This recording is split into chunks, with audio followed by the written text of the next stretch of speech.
Make the ground shake.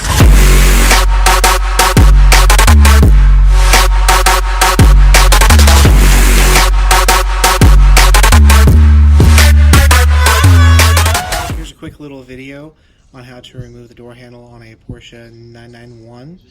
This car in particular is a 991.2. Door handle comes out. So you have to remove the door panel. There's 4 T30 bolts. One behind the door handle, a couple behind the plastic trim, one in the corner over here. Door panel slides up. You have the one handle, the interior grab handle, and one blue plug to undo off of that. Take off the little white clips that go around here. I stopped right about there.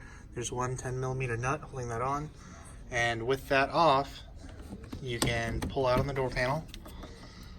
And if you look right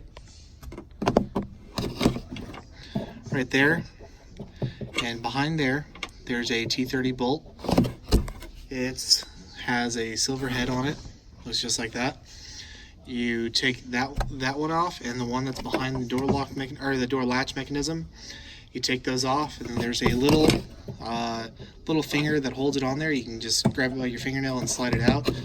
And on the driver's side, it's a little harder. You can't take move the latch all the way out because of the exterior door lock. On the passenger side, it's a lot easier because you can actually unbolt the latch and slide the latch out of the way.